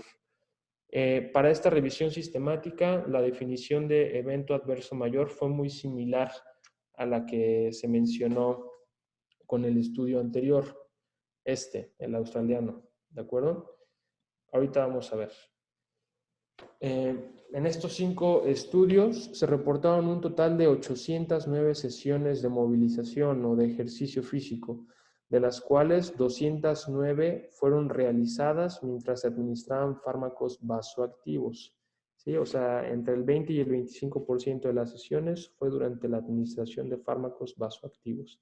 En todos los estudios realizaron alguna de estas acciones o actitudes: cicloergometría pasiva y activa, movilización activa dentro de la cama, ejercicio activo con resistencia, traslados, marcha en el mismo lugar y deambulación. ¿De acuerdo? Solo 3 estudios de los 5 reportaron la relación entre el nivel de dosis y el nivel de movilidad obtenido. ¿Sí? O sea, qué tanto tenía, qué tanto de vasopresor, qué tanto de inotrópico tenía mi paciente y qué tanto se movió. Vamos a ver, en 3 de 5 estudios, en el primero de estos 3 mencionaron que aquellos pacientes con dosis más baja de fármacos vasoactivos eran 5 veces más susceptibles, ¿no?, a ser movilizados, a trabajar con ellos. Esa fue la percepción. ¿Sí? Aquellos pacientes con dosis moderadas de fármacos vasoactivos fueron 2 veces más susceptibles a realizar ejercicio que aquellos que tuvieron dosis altas. ¿Sí? Dosis chiquitas, 5 veces más probable que te mueva a que si tienes dosis alta. Dosis moderada, 2 veces más probable que trabaje contigo a que si tienes dosis alta. En el segundo estudio, ¿sí?, el 59% de los pacientes con dosis bajas de fármacos vasoactivos realizó movilización temprana. El 40% de los pacientes que utilizó dosis moderadas realizó movilización temprana, y aquellos pacientes con dosis altas, solamente el 0.87%. Entonces, van de los 3 estudios que reportaron la relación entre dosis y nivel de movilidad, van 2 estudios que no movieron a sus pacientes con dosis altas. ¿Sí? Por último, en el tercer estudio, todos los pacientes se movieron por igual. Perdón, ahí puse D, se movieron por igual. ¿Sí? Achis, los de dosis bajas, dosis moderadas y dosis altas se movieron igualito. Pues sí, sí fue así, pero fueron pacientes que no tuvieron ventilación mecánica. ¿Sí? Entonces, pues parece ser que, y digo, tal vez por lógica uno pensaría que si el paciente tiene ventilación mecánica es porque se encuentra críticamente grave, ¿no? Pero sin ventilación mecánica, aunque todos reciban fármacos vasoactivos, se mueven bien. Eso es lo interesante. ¿Sí? Muy bien. De todos los estudios que se incluyeron en la revisión sistemática, solo uno de ellos utilizó una escala de funcionalidad validada y reportó lo siguiente. La escala que se utilizó fue la misma que en el estudio australiano que les enseñé, la ICU Mobility Scale. ¿Sí? Recordemos que es una escala que cuenta con, pues, 11 ítems que van del 0 al 10 en puntuación, y que los números más chiquitos representan niveles más pequeños de funcionalidad y los números más grandes, niveles más altos, ¿no?, de funcionalidad. Por ejemplo, este único estudio reportó que el 31% de los pacientes que se movilizaron tuvieron una puntuación de 1 a 2 de la ICU Mobility Scale, o sea que el paciente realizó ejercicio en cama. ¿Sí?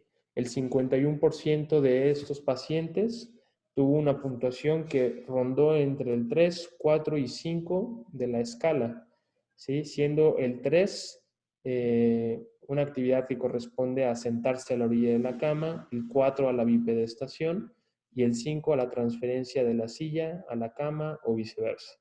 y el 18% de los pacientes que se movilizaron tuvo una puntuación de entre 6 y 10 de la ICU Mobility Scale, ¿sí? Siendo el número 6 la marcha en su lugar a la orilla de la cama, ¿sí? Y siendo el 10 la marcha independiente sin ningún tipo de asistencia. Entonces, si al inicio se habían incluido 340 y tantos estudios y solamente 5 se encontraron tras los criterios de inclusión, y de esos 5 solamente uno reporta cuál es el grado de movilidad alcanzado o de funcionalidad alcanzado, aún con fármaco vasoactivo, ¿qué nos hace pensar? Pues que hace falta, ¿no? Que se reporte más y que la gente se mueva, porque en realidad los efectos adversos reportados pues han sido muy pocos, ¿no? Aquí les vuelvo a poner la misma imagen del estudio australiano para hacer la comparación con el estudio que está incluido en esta revisión sistemática, ¿sí? Miren, 31% corresponde al nivel 1 y 2, 51% del 3 al 5 y 18% del 6 al 10. Podemos decir que la mayoría de la población se concentra entre el número 3, 4 y 5, ¿no? Con un nivel de funcionalidad intermedio. Y lo que habían reportado los cuates australianos era que la mayoría de la población, justo, ¿no? Se encuentra en el color verde, en un nivel intermedio de movilidad, ¿sí?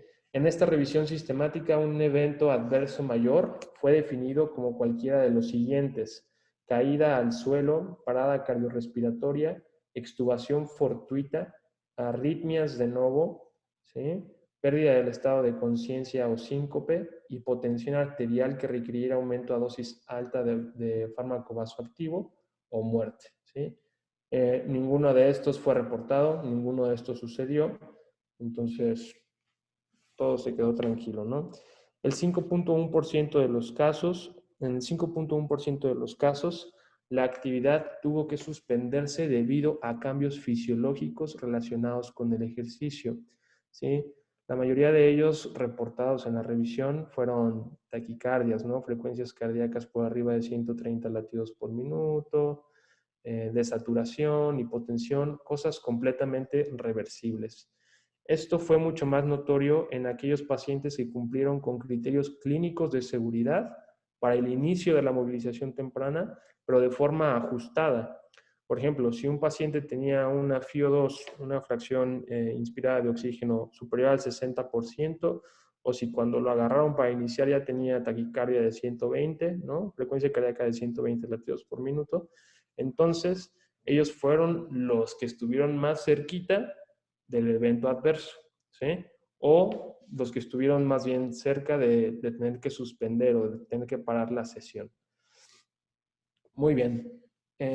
Respecto al estatus del arte, creo que la información es bastante concisa. Hay mucho que está por ahí nadando en el aire, pero poco que se incluye en los estudios de revisión sistemática y metaanálisis, y entonces eso hace notar una necesidad, ¿no? Vamos a hablar entonces un poquito sobre los fármacos vasoactivos, ¿sí? No pretendo ahondar en cuestiones tan profundas como mecanismos de señalización y esas cosas, sino simplemente las cuestiones básicas que debemos tener en mente para poder trabajar con un paciente en la terapia intensiva, ¿sí? Muy bien, los fármacos vasoactivos serán definidos así, o van a ser todas aquellas sustancias que se administran de forma exógena y que tienen propiedades inotrópicas o vasomotoras. Vasomotoras porque pueden inducir tal vez a la vasoconstricción o a la vasodilatación, ¿sí?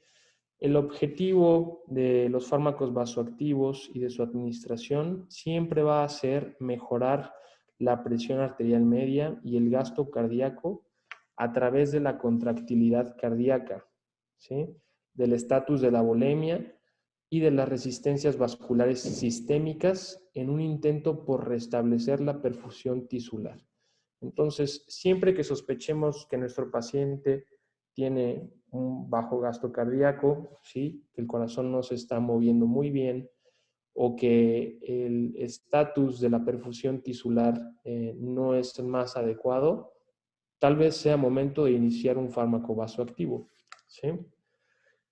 Vamos a recordar un poquito sobre bases fisiológicas. La presión arterial media va a estar determinada por el gasto cardíaco y las resistencias vasculares periféricas, ¿sí? Las resistencias vasculares periféricas corresponden en su mayoría a una propiedad que tienen los vasos periféricos, ¿sí? Si se constriñen, pues aumentan las resistencias vasculares sistémicas. Si se vasodilatan, pues disminuyen las resistencias vasculares sistémicas, ¿sí? El gasto cardíaco, por su parte, va a estar definido de forma teórica como la relación que existe entre la frecuencia cardíaca y el volumen sistólico. El volumen sistólico, ojo, no es sinónimo a función miocárdica, ¿sí? El volumen sistólico es el resultado de una serie de componentes que interactúan durante la sístole, ¿sí? Propiamente del volumen diastólico, que corresponde a la precarga, que es la cantidad de sangre con la que se va a llenar el ventrículo izquierdo, a la interacción que tiene con la poscarga, que es la cantidad de resistencia que va a tener que vencer ese volumen para poder ser eyectado durante la sístole, ¿sí? Y a la frecuencia cardíaca, las veces que late el corazón en un minuto. ¿De acuerdo? Habiendo recordado eso, entonces vamos a hablar un poco sobre cuáles son las bases fisiológicas de la contractilidad miocárdica y de la vasoconstricción, ¿sí? Bueno, traté de poner el calcio ahí en moradito, como para que resaltara, porque tanto en la vasoconstricción como en la contractilidad miocárdica, el calcio yo creo que es el que juega un papel muy, muy, muy importante, ¿no? En cuanto a la vasoconstricción, el mecanismo pues sí, el mecanismo de vasoconstricción está muy bien descrito y tiene que ver con la función que tienen ciertas enzimas como el inositosol relacionado a la proteína G transmembrana y que provoca el ingreso de calcio al músculo liso. Mientras más calcio hay en el músculo liso, más potente es la vasoconstricción, ¿sí? Respecto a la contractilidad cardíaca, debemos recordar que el acoplamiento excitación-contracción permite que el potencial de acción transmembrana se exprese en la actividad mecánica de un músculo, ¿no? Es decir, en el latido, por así decirlo. Y hay una teoría muy interesante que se conoce como banda de Thorne-Wasp, que te dice que el corazón no son 4 cavidades, ¿no? Sino que más bien es una sola cinta, una cinta que se exprime y que se deforma, ¿sí? De forma bien organizada para poder cumplir con una función. Entonces, recordando el potencial de acción, una vez que se expresa el potencial de acción transmembrana, que vence ese pequeño umbral y que inicia la primera fase, encontramos esta pequeña meseta que corresponde a la fase 2 del potencial de acción, ¿sí?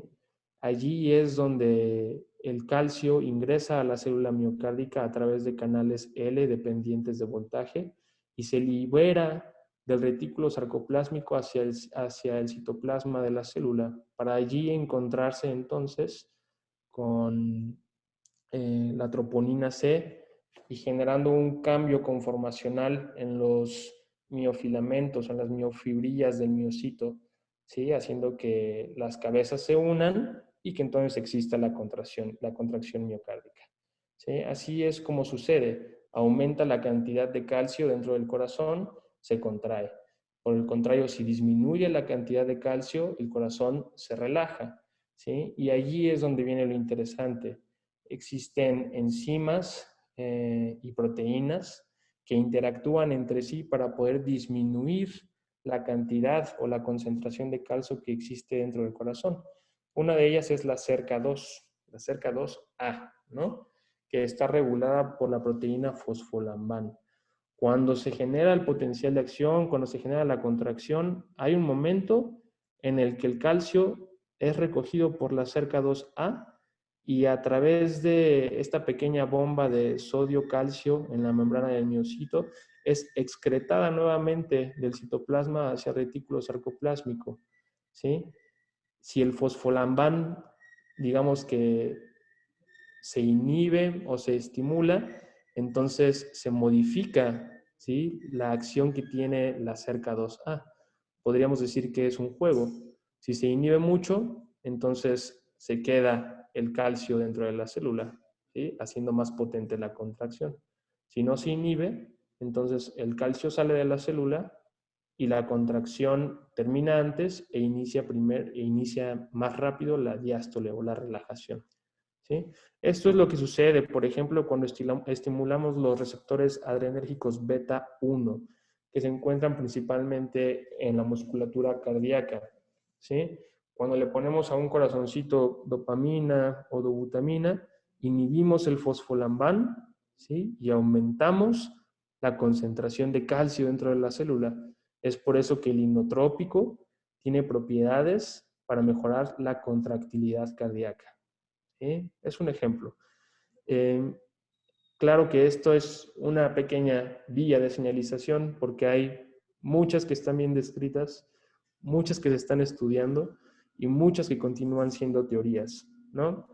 Pero bueno, continuemos. Las vías de señalización clásicas son estas tres, ¿sí? Los inhibidores de la bomba de sodio-potasio, la activación de la vía monofosfato de adenosina cíclico, proteosinasa A, la activación de la vía fosfolipasa C de inositol trifosfato, ¿sí?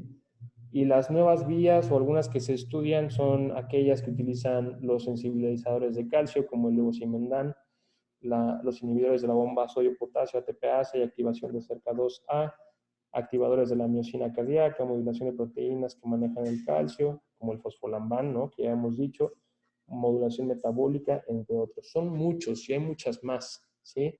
Ya que a los fármacos vasoactivos se les han atribuido también propiedades metabólicas e inmunológicas. Entonces, no vamos a ahondar mucho en ellas, simplemente se mencionan para que las tengan presentes. Previo a cualquier decisión, ¿sí?, previo a administrar un fármaco vasoactivo, es importante que tú mismo corrobores la presión arterial del paciente, ¿sí? Si ves un número raro, pues pícale otra vez nada más para cerciorarte de que está raro o no, ¿sí? Hay que verificar siempre que las vías periféricas o centrales estén funcionales para la administración de fluidos o del fármaco vasoactivo deseado, ¿sí? Hay que preguntarnos por qué nuestro paciente está hipotenso. Hay múltiples causas, ¿no? Pero ¿por qué está hipotenso? Hay que indagar sobre el pH del paciente y el estatus de su volemia. Si tiene una hemorragia o si está en acidosis y tiene fármaco vasoactivo, seguramente por eso no está agarrando y lo vemos hipotenso, ¿no? Y hay que asegurarnos de que la monitorización electrocardiográfica sea la más adecuada, que estén bien colocados los electrodos, que la señal sea la que debe ser, que el tamaño del trazo electrocardiográfico y la velocidad sea la más adecuada, etc. ¿Sí? Casi siempre la utilización de fármacos vasoactivos está destinada a, ya lo dijimos antes, ¿no?, a mejorar la presión arterial media y el gasto cardíaco a través de la contractilidad, ¿no? Pero en realidad lo que queremos al final del día es mejorar la presión de perfusión, ¿sí? Entonces, a veces es muy difícil ponerse de acuerdo porque una cifra de presión arterial media no siempre es sinónimo del estatus de la perfusión, de la microperfusión, ¿no?, o del estatus de la microcirculación. Un número cercano a la hipotensión arterial no significa que no esté bien perfundido un órgano, por así decirlo. Para ello, la European Society of Cardiology, la Sociedad Europea de Cardiología, recomienda el uso de fármacos vasoactivos cuando la presión arterial media sea menor a 85 milímetros de mercurio en casos de insuficiencia cardíaca. El mismo organismo, la Sociedad Europea de Cardiología, en sus guías sobre infarto agudo de miocardio con elevación del segmento ST, recomienda el uso de fármacos vasoactivos cuando las presiones arteriales medias sean menores a 90 mililitros de mercurio, ¿sí? Y la Surviving Sepsis Campaign recomienda la implementación de estos medicamentos cuando la presión arterial media sea menor a 65. Yo creo que eso es a lo que estamos más acostumbrados, ¿no? Dentro de la clasificación general de los fármacos vasoactivos vamos a encontrar entonces a los vasopresores, los inotrópicos y los inodilatadores o lucitrópicos, ya que la mayoría de los fármacos vasoactivos son antagonistas o tienen un efecto directo sobre los receptores adrenérgicos. Entonces, vamos a poder tener múltiples efectos a diferentes dosis, ¿sí? Ahorita vamos a ver cuáles son los receptores adrenérgicos, pero algunos se encargan de hacer vasoconstricción, otros vasodilatación, otros mejorar la contractilidad. Entonces, aunque queramos indicar un medicamento para una sola función, es muy probable que exista una respuesta refleja, ¿sí? O parasimpática al uso de este medicamento. Los vasopresores se caracterizan por aumentar la presión arterial a través de la vasoconstricción, es decir, a través del aumento de las resistencias vasculares sistémicas, interactuando con diferentes receptores objetivo, ¿sí? Los inotrópicos son medicamentos que aumentan el volumen sistólico, por lo tanto, el gasto cardíaco, y esto se logra a través de la contractilidad cardíaca. Y los fármacos inodilatadores o lucitrópicos son medicamentos que tienen propiedades inotrópicas y vasodilatadoras, ¿sí? A este efecto, a esta tasa de relajación miocárdica se le conoce como lucitropismo. Tal es el caso de la dobutamina y la dopamina. A dosis bajas son agonistas de receptores adrenérgicos beta 1, ¿sí? Y mejoran la contracción, la contractilidad cardíaca. Pero a dosis altas también tienen afinidad con receptores adrenérgicos beta 2 y provocan vasodilatación, ¿sí? Esto es un efecto bueno, ¿sí? Si los lechos capilares, digamos que se vasodilatan y la contractilidad sigue siendo buena, es un efecto deseado, ¿sí? Pero si a dosis tope se pierde la vasodilatación y existe vasoconstricción, entonces la tasa neta de contractilidad no es tan buena, ¿sí? Vamos a ver. Dentro de la unidad de cuidados intensivos, la principal indicación para iniciar terapia con fármacos vasoactivos es en el caso del shock circulatorio. Recordemos que existen diferentes tipos de shock, ¿sí? El cardiogénico, distributivo, hipovolémico y obstructivo, así también como sus presentaciones mixtas. En esta tablita podemos ver más o menos cuáles son los comportamientos del gasto cardíaco, la frecuencia cardíaca, el volumen sistólico, las resistencias vasculares periféricas en cada uno de los diferentes estados de shock, ¿sí? Pero en el caso del shock circulatorio, la administración de fármacos vasoactivos va a tener este objetivo, ¿sí? Dar soporte a la presión arterial media y mejorar el estado de perfusión tisular, ¿sí? Algunos puntos clave de sus principios.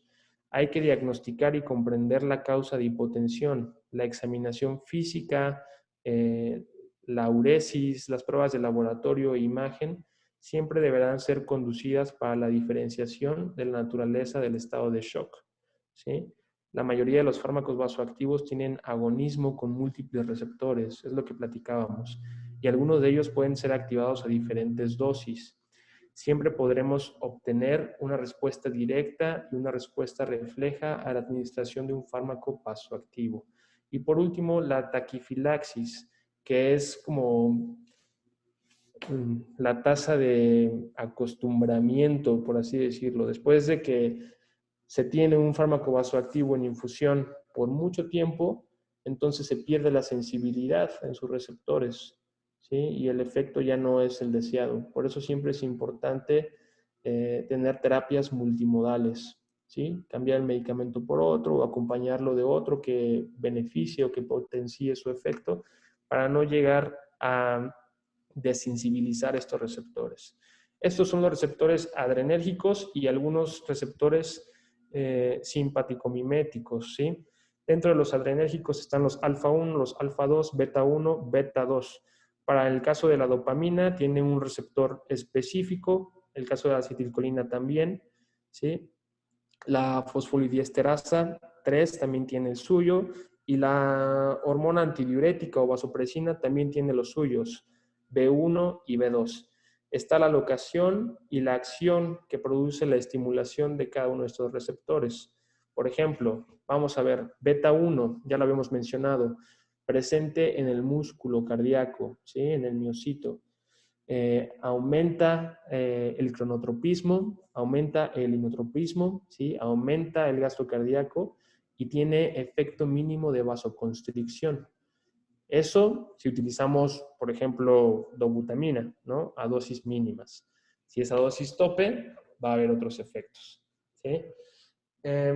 Principalmente es eso.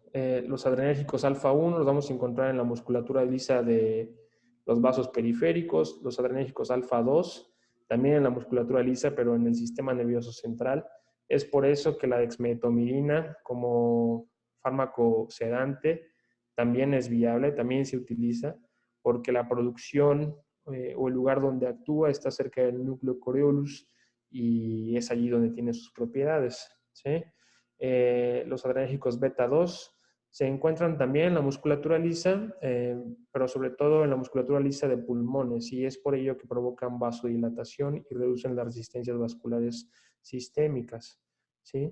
La vasopresina o la hormona antidiurética se puede encontrar también en la musculatura lisa y en el conducto de colección del glomérulo, ¿de acuerdo? Vamos a dar continuación y a ver algunos datos relevantes sobre algunos medicamentos, no todos. La norepinefrina, por ejemplo, es agonista, se une bien a los receptores adrenérgicos alfa 1, beta 1 y beta 2. Los tres tienen propiedades diferentes y hacen cosas diferentes, ¿no? Pero es mucho más afín al alfa 1, ¿sí? Menos afín al beta 1. Y sus dosis más o menos rondan por ahí del 0.01, aquí dice hasta 3 microgramos kilogramo minuto, pero algunos dicen que es hasta 1 o hasta 1.5 microgramos kilogramo minuto, y va a ser el medicamento de primera elección en caso de shock, ¿sí? De shock escéptico y shock circulatorio. También existe evidencia de que hay pacientes a los que le va mejor durante el shock cardiogénico cuando se utiliza norepinefrina que dopamina, ¿no? Y las guías en la generalidad utilizan o recomiendan la dobutamina, ¿sí? Si las dosis de mantenimiento de la norepinefrina aumentan, entonces es momento de evaluar los balances o los desequilibrios ácido-base de nuestro paciente, ¿sí? Asimismo, la bulimia, y tal vez sería momento de considerar agregar cualquier otro vasopresor para poder disminuir la dosis de este, ¿de acuerdo?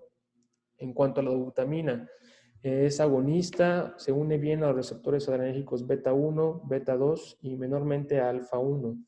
Entonces no va a haber vasoconstricción, ¿no? Puramente poder inotrópico con beta 1 y algo de vasodilatación a dosis máximas con beta 2, ¿sí? La dosis de mantenimiento va desde los 2 a los 40 microgramos kilogramo minuto, ¿de acuerdo?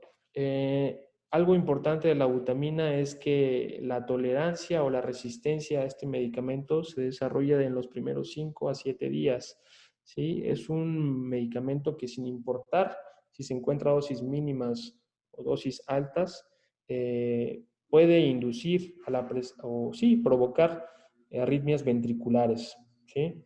Es un muy potente inotrópico, pero puede inducir arritmias ventriculares. Entonces hay que siempre monitorizarlo y tenerlo bien checadito, bien pegadito, ¿sí? Algo muy cierto es que todos los fármacos vasoactivos incrementan el consumo de oxígeno miocárdico, ¿sí? Mejoran la condición de nuestro paciente y mejoran la condición de perfusión tisular, pero suponen un aumento en la demanda, ¿sí? Metabólica para nuestro organismo.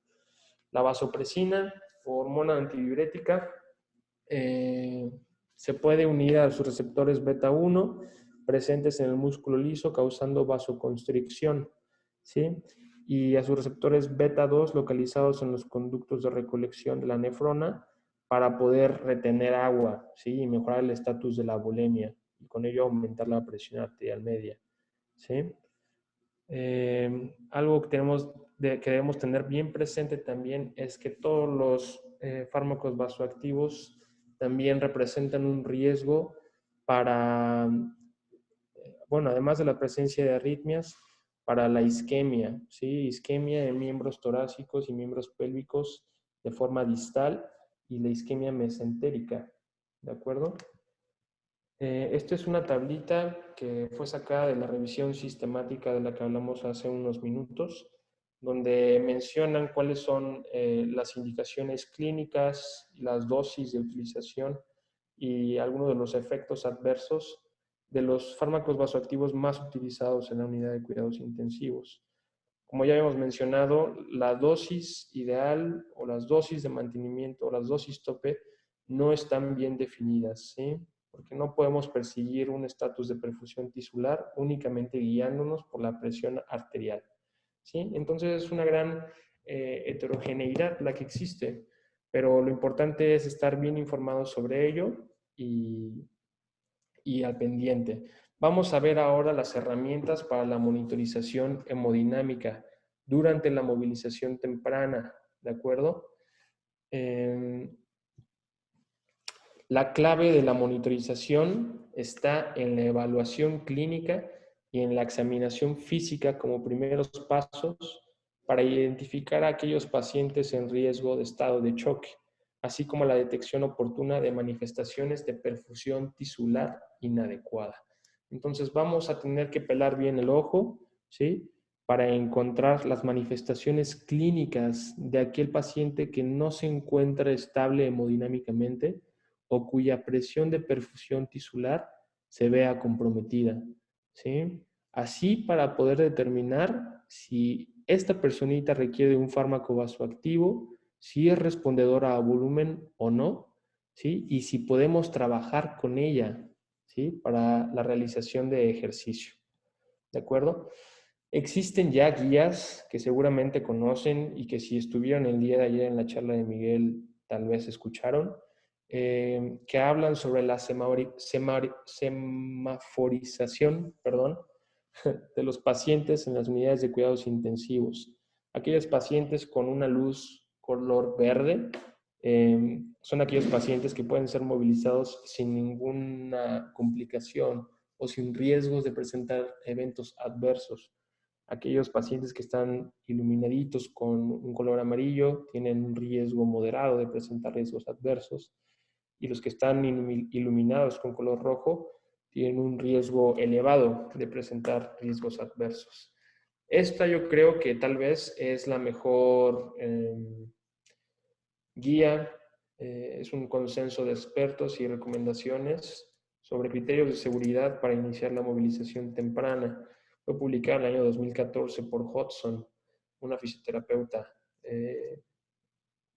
Y bueno, pueden verificarla. Si quieren regresar un poquito a esas bases, váyanse a ver este artículo o pueden revisar también las guías PADIS que ya hemos estado mencionando, ¿sí? Donde nos sugieren evaluar la función cardiovascular, respiratoria, neurológica y otros misceláneos para poder iniciar la movilización temprana. Ahorita nos interesa solo lo cardiovascular, ¿no? Entonces, en pacientes con fármacos vasoactivos, casi siempre los criterios de inclusión para iniciar la movilización temprana van a ser los mismos que en aquellos que no tienen fármacos vasoactivos, ¿sí? Porque con los fármacos vasoactivos estamos pretendiendo restablecer algo, llevar a la normalidad, ¿sí? Entonces, vamos a utilizar lo mismo. Si nuestro paciente tiene doble vasopresor, lo que me tengo que fijar es si su frecuencia cardíaca se encuentra entre 60 y 130 latidos por minuto, más o menos, ¿sí? Si su presión arterial sistólica se encuentra entre 90 y 180 o 160 milímetros de mercurio. De ser así, no hay ninguna contraindicación para poder iniciar la movilización temprana. Pero entonces también debemos estar al tanto o pendientes de cuáles van a ser los criterios para suspender la movilización temprana, ¿sí? En caso de que existan bradiarritmias o traquiarritmias, pues será de nuestra habilidad y nuestra obligación poder identificarlas. Pero simplemente, si la frecuencia cardíaca disminuye por debajo de 60 latidos por minuto durante el ejercicio, o si aumenta por allá de los 130, 140 latidos por minuto, entonces, aunque tenga doble vasopresor, lo más recomendable sería detenernos un poco, platicarlo y ajustar la dosis del medicamento para poder continuar, siempre y cuando no haya datos de inestabilidad hemodinámica. Si la presión sistólica, arterial sistólica, disminuye de 90 milímetros de mercurio o se va por arriba de los 180 milímetros de mercurio, también. Si la presión arterial media baja desde 60 milímetros de mercurio o incrementa, se va más allá de los 100, entonces también podríamos hablar de suspender nuestra sesión de ejercicio. ¿De acuerdo? ¿Cuáles van a ser nuestras herramientas para monitorizar la seguridad de nuestro paciente mientras tenga fármacos vasoactivos? La presión arterial, ¿sí? La presión arterial es una variable fisiológica muy útil, aunque no es tan precisa si no se monitoriza de forma invasiva, ¿sí? Porque no se realiza in situ. A final de cuentas, lo que obtenemos como medida del esfigmomanómetro es la respuesta fisiológica a un estímulo, pero que lleva cierto tiempo de retraso, ¿sí? Entonces, para poder identificar la hipotensión arterial, que es el signo más importante atribuido al estado de choque, lo recomendable o lo idóneo sería utilizar dispositivos de monitorización invasiva, tales como las líneas arteriales, ¿sí? Pero si no tenemos eso, pues bueno, no pasa nada. Continuamos monitorizando con el esfigmomanómetro, ¿sí? De acuerdo. Vamos a tener también las famosas ventanas clínicas de perfusión para evaluar el estado de choque, ¿sí? Las ventanas clínicas son las siguientes. La piel va a ser un órgano muy sensible a cambios de la presión arterial, cambios de la presión de perfusión tisular. Entonces, si tenemos pacientes con piel moteada o tortuosa, este va a ser uno de los primeros signos, porque la piel es uno de los primeros órganos en sacrificar flujo sanguíneo, ¿sí? Si el llenado capilar está retardado, si va más allá de los 2.5 o 3 segundos, también. Asimismo, si está acompañado de hipotermia, también seguramente es un paciente que está ya en estado de choque o está por caer en estado de choque. Y para ello tenemos esto, ¿no? La evaluación clínica. Este es un videíto de una paciente que tuvimos en nuestra terapia intensiva, donde podemos ver cómo a la presión de un tejido blando, el tiempo de llenado capilar es superior a los 2.5 segundos. Eso nos habla de un estado de hipoperfusión tisular.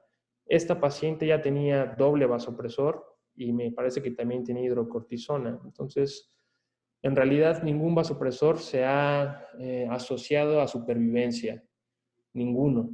Lo que sí se ha asociado es que la utilización de 3 o 4 vasopresores o fármacos vasoactivos se correlaciona a un 100% de mortalidad, ¿no? Entonces, eso es tal vez una de las críticas que existen y tal vez del por qué haya tanto miedo para poder mover a pacientes que reciben farmacoterapia con fármacos vasoactivos. De este lado tenemos el Mottling Score, ¿sí? Que es muy parecido a lo que se evalúa durante la presión y el tiempo de llenado capilar. Casi siempre suele realizarse la presión en la rodilla, por ejemplo, y el Mottling Score justo ahí es donde evalúan, ¿sí? La presencia de moteado ha sido clínicamente, más bien estadísticamente, correlacionada con los niveles de lactato. Niveles de lactato por arriba de 3 o de 4 milimol sobre litro se correlacionan con mortalidad, ¿sí? Un índice de moteado de 1, 2, 3, 4 o 5 es sinónimo de un estado de hipoperfusión tisular, ¿sí? Esa es una de las ventanas clínicas. La siguiente ventana clínica es el estado mental alterado de nuevo, o sea, se acaba de establecer, ¿sí? Puede estar acompañado de convulsiones, de pérdida del estado de conciencia, ¿sí? y la oliguria. La oliguria se define como la excreción de orina menor a 20 mililitros hora o menor a 400 mililitros por día, ¿sí? Entonces, estas son nuestras ventanitas, la piel, el cerebro y nuestro riñón, ¿no? ¿Qué tan bien perfundido están esos órganos? Son variables indirectas del estado de perfusión tisular, ¿sí? Algunas otras herramientas son el análisis cualitativo de la curva de pletismografía, ¿sí? El índice de variabilidad pletismográfica, que si es superior al 14%, es sinónimo a que es un paciente respondedor a volumen y tal vez no necesite vasopresor. El índice de choque y el índice de choque modificado, ¿sí? Y la monitorización electrocardiográfica. Respecto a la monitorización electrocardiográfica, va a ser muy importante estar al pendiente en todo momento durante nuestra sesión de ejercicio de que nuestro paciente no presente ninguna bradiarritmia o taquiarritmia. Esto como una clasificación general. Cerca del 40% de los pacientes críticamente enfermos presentará algún trastorno del ritmo, ¿sí? Y por sí mismo el trastorno del ritmo puede ser una causa de ingreso a la unidad de cuidados intensivos, ¿sí? Algunos factores de riesgo son personas adultas mayores por arriba de 65 años de edad, que sean hombres, que al momento del ingreso tengan un Apache Score superior a 25, ¿sí? Que tengan alguna enfermedad o comorbilidad de base, sea de origen cardiovascular o pulmonar, así como endocrina, que haya disturbios o desbalances hidroelectrolíticos importantes y si utiliza vasopresores o no, ¿sí? Fármacos vasoactivos. Entonces, vamos a estar muy al tanto de cómo es el trazo de nuestro paciente en el monitor, el trazo electrocardiográfico, y vamos a poder definir aquellos ritmos como bradiarritmias cuando la frecuencia cardíaca sea menor a 50 latidos por minuto y represente inestabilidad hemodinámica. Asimismo, las taquiarritmias como aquellos ritmos que tengan una frecuencia cardíaca superior a 100 latidos por minuto y representen inestabilidad hemodinámica.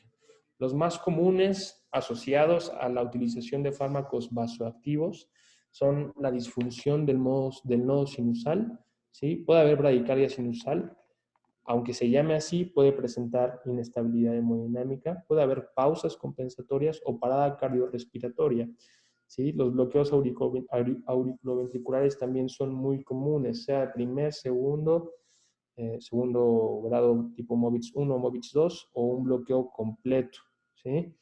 Las taquiarritmias casi siempre se van a poder diferenciar si son de origen supraventricular, o sea, auriculares o ventriculares, por el tipo de complejo que se presenta en el trazo. Si el complejo es estrecho, es decir, si el complejo QRS mide menos de 120 milisegundos, entonces se podría considerar una taquicardia supraventricular o auricular. Y las más comunes en la unidad de cuidados intensivos son la fibrilación auricular de respuesta ventricular rápida y el síndrome de Wolff-Parkinson-White, ¿sí? Si el complejo QRS es ancho, mide más de 120 milisegundos, entonces podríamos pensar todavía en una taquicardia supraventricular, pero con conducción aberrante, o una taquicardia de origen ventricular, ¿sí? Cuando se utilizan fármacos vasoactivos, es más frecuente la segunda, la taquicardia ventricular, sea una fibrilación ventricular, una taquicardia ventricular o una torsada de Points. ¿De acuerdo? La etiología es algo muy parecido a las HCTs de la parada cardiorrespiratoria, pero la etiología para buscar, más bien la mnemotecnia para buscar de dónde viene esta bradiarritmia o taquiarritmia, se divide así. Las T's que van a tener que ver con trombosis, sea intracavitaria o pulmonar, con el tamponamiento cardíaco, neumotórax, atención, toxinas o trauma, ¿sí? Y las H's relacionadas a hipoxia, hipovolemia, hiper o hipocalemia y a hidrogeniones, ¿sí? Un estado acidótico de nuestro paciente también podría inducir a la presencia de cualquiera de estas arritmias. Otra herramienta muy importante para la monitorización sería y continuará siendo, espero, la ecocardiografía, ¿sí? El ultrasonido al pie de la cabecera de nuestro paciente. La ecocardiografía nos permite realizar una evaluación cualitativa, ¿sí?, de la función sistólica y diastólica de nuestra bomba, a identificar a pacientes que son respondedores a volumen previo a la administración de fármacos vasoactivos y a determinar el gasto cardíaco, aunque esto casi no es muy solicitado. Pero lo que sí podemos hacer es identificar irregularidades o discordancias entre la fracción de eyección y el volumen sistólico. Eso podría ser, ¿sí? Aun cuando se administra un fármaco vasoactivo, es posible que existan este tipo de discordancias si la problemática más bien es de origen obstructivo. Y para ello, el monitorizar a través de un transductor o de un equipo ecocardiográfico nos permitiría saber si la respuesta al ejercicio, aún con fármacos vasoactivos, está siendo la más adecuada. Esto junto con el resto de variables clínicas que ya hemos mencionado. Es una herramienta de bajo costo y no invasiva. Es como la movilización temprana, ¿sí? Se puede hacer en cualquier momento. Existen pues habilidades o aptitudes ultrasonográficas básicas y avanzadas, y probablemente la más relevante para saber si nuestro paciente está teniendo una buena respuesta presora y cronotrópica al ejercicio sería la primera ventanita que vemos del lado izquierdo, ¿sí? Ahí podemos apreciar un eje corto y un eje largo paraesternal que de forma cualitativa nos permite evaluar el comportamiento de las válvulas, tanto mitral como aórtica, y del septum interventricular y la pared libre posterior del ventrículo izquierdo durante la sístole y la diástole. Un buen movimiento, ¿sí?, nos diría, tras la administración de un fármaco vasoactivo o durante el ejercicio, que no hay inestabilidad hemodinámica, ¿no? Y podríamos corroborarlo a través de los demás signos o herramientas clínicas que ya mencionamos, ¿sí? En cualquiera de estas dos ventanas. Y si quisiéramos ponernos un poquito más exquisitos, tal vez podríamos determinar el volumen sistólico y la fracción de eyección para verificar que el índice de tiempo-velocidad o el índice de contracción de las miofibrillas sea el más adecuado, entre otros, ¿sí? Por último, otra de las herramientas que podríamos utilizar y que nunca va a estar de más es el cálculo de la concentración, de la velocidad de perfusión y la dosis del fármaco que se está utilizando, ¿sí? Estas son tres formulitas que pueden utilizar en cualquier momento simplemente para saber si su paciente tiene una dosis alta, mediana o baja de vasopresor y poder pues prepararse, ¿no? Ser ávidos y estar al pendiente de cualquier eventualidad durante el ejercicio. La concentración siempre se determina en microgramos sobre mililitro y hay una constante que vamos a agregar a nuestra fórmula, que es el número 60, las 60 microgotas, ¿sí? Si la concentración o la dilución de nuestro fármaco o la presentación viene en miligramos y no microgramos, lo único que tendríamos que hacer sería multiplicarlo por 1000. ¿Sí? La velocidad de perfusión, que es la velocidad a la que pasa nuestro fármaco a través de nuestro equipo de venoclisis o la bomba de infusión, siempre se mide en mililitros hora, ¿sí? Para ello, para estimar esta velocidad necesitamos saber a qué dosis queremos nuestro fármaco o a qué dosis se prescribió, el peso de nuestro paciente y la concentración, que ya la sacamos antes, ¿sí? Y por último, la dosis. Pueden sacarse dosis en microgramos minuto, microgramos hora o en gamas, que son los microgramos kilogramos minuto, y esto va a depender de la velocidad de perfusión, que ya lo tenemos, por la concentración entre el peso de nuestro paciente, ¿sí? Vamos a hacer un ejemplo rapidísimo. En el caso de la norepinefrina, regularmente la presentación de las ámpulas de norepinefrina son de 4 miligramos sobre 4 mililitros, ¿sí? Si recordamos, la norepinefrina es agonista o se une bien a los receptores adrenérgicos alfa 1, beta 1 y beta 2. ¿Sí? Beta 2 casi no. Entonces lo que queremos es vasoconstricción y mejorar el inotropismo de nuestro corazón. ¿Sí? Las dosis de mantenimiento van desde los 0.01 hasta los 3 microgramos kilogramo minuto. 3 microgramos kilogramo minuto es muchísimo, ¿sí? Dosis tope casi siempre se considera 1 o 1.5 microgramos kilogramo minuto. Dosis tope para poder iniciar entonces el apoyo con otro fármaco vasoactivo. Es el medicamento de primera elección, de primera línea para el shock séptico, circulatorio y de tipo cardiogénico, y en el síndrome vasopléjico postcirugía cardíaca. ¿Sí? Imaginémonos que nuestro médico, el jefe de la terapia, por ejemplo, nos dice o le dice al equipo de enfermería, ¿sabes qué? Por favor, prepárame 8 miligramos de norepinefrina en 100 mililitros de solución glucosada al 5%. Entonces, tendríamos que agarrar o pensar en nuestras dos ámpulas de 4 miligramos sobre 4 mililitros para tener 8 miligramos, ¿sí? Si nos piden que se prepare en 100 mililitros de solución glucosada o salina, entonces tendríamos que sacarle a esa solución 4 mililitros, luego 4 mililitros, para poder meterle los 4 mililitros que van cargados del medicamento. ¿De acuerdo? Imaginemos que tenemos una paciente femenina de 43 años de edad con un peso de 83 kilogramos y nos piden que la dosis inicial sea 0.1 microgramos kilogramo minuto.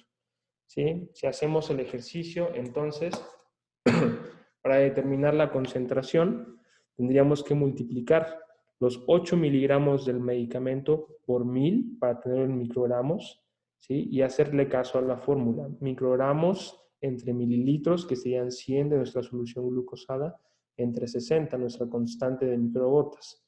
Nos daría una concentración de 1.3 microgramos sobre mililitro. En cada mililitro de esta solución glucosada de 100 hay una concentración de medicamento de 1.3 microgramos. ¿De acuerdo? Posterior a ello, habría que determinar la velocidad de perfusión. ¿Sí? La dosis ya no, porque ya se las di yo. La velocidad de perfusión.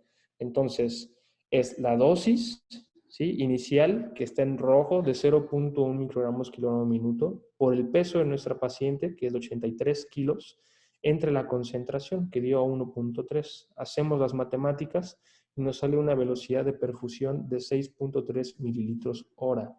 ¿Sí?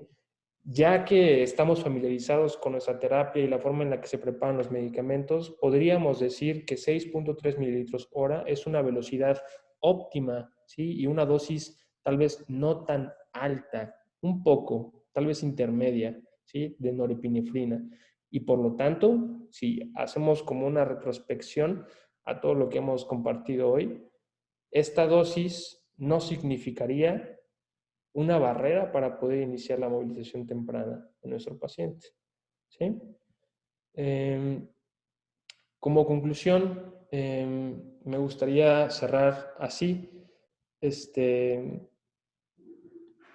Hay un indicador de calidad en la UCI que propone la Sociedad Española de Medicina Intensiva y Unidades Coronarias, que te dice, tienes tantos pacientes con ventilación mecánica por más de 7 días y que tienen debilidad adquirida en la UCI, pues entonces divídelos entre el número de pacientes con ventilación mecánica que llevan más de 7 días en tu UCI. ¿Sí?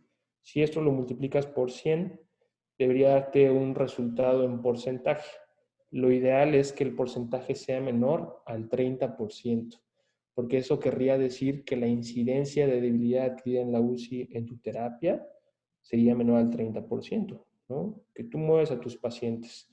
Si tienes un porcentaje por arriba del 30, si te sale 40, 50, 70, seguramente es porque la cultura representa una barrera para poder movilizar a tus pacientes, o porque allí todavía se cree que el uso de fármacos vasoactivos es una barrera relacionada al paciente para poder iniciar un programa de movilización temprana.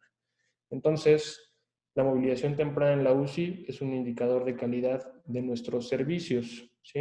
Hay que tenerlo siempre muy presente. Y vamos a terminar diciendo que la movilización temprana en pacientes que reciben fármacos vasoactivos es factible y segura. Se requieren de más ensayos clínicos aleatorizados de calidad metodológica, ¿sí? Que sean conducidos, y seguramente sucederá en los próximos años, ¿no? La implementación de herramientas y escalas que ayuden a determinar el grado de funcionalidad del paciente críticamente enfermo es la base de la progresión y la descarga de la unidad de cuidados intensivos. Entonces, vamos a tratar de ser conscientes, a utilizar las herramientas que tenemos a nuestro alcance, de preferencia que sean validadas y que nos ayuden a determinar el estatus clínico de nuestro paciente. Si son estrategias no farmacológicas, mejor, ¿sí? Para poder entonces comenzar a eliminar estos conceptos de barreras no modificables y empezar a impregnar nuestras terapias intensivas de facilitadores, cosas que nos permitan mejorar la calidad de vida y el pronóstico y la funcionalidad de nuestro paciente en la unidad de cuidados intensivos. Listo. No sé si tengan por ahí alguna duda o pregunta. Creo que terminé justito a tiempo. Sí, muchas gracias, licenciado Morales. Sin duda una gran ponencia en donde nos pudo explicar más a detalle todo este panorama de los vasopresores. Como el doctor ya lo mencionó, estamos justo en tiempo. Todas las preguntas que están en el chat van a quedar registradas para que posteriormente en las próximas sesiones se puedan responder y si lo permite tanto la licenciada Carolina como el licenciado Diego, poder responder ya sea al final o al inicio de la siguiente sesión. Claro que sí, con todo el gusto del mundo.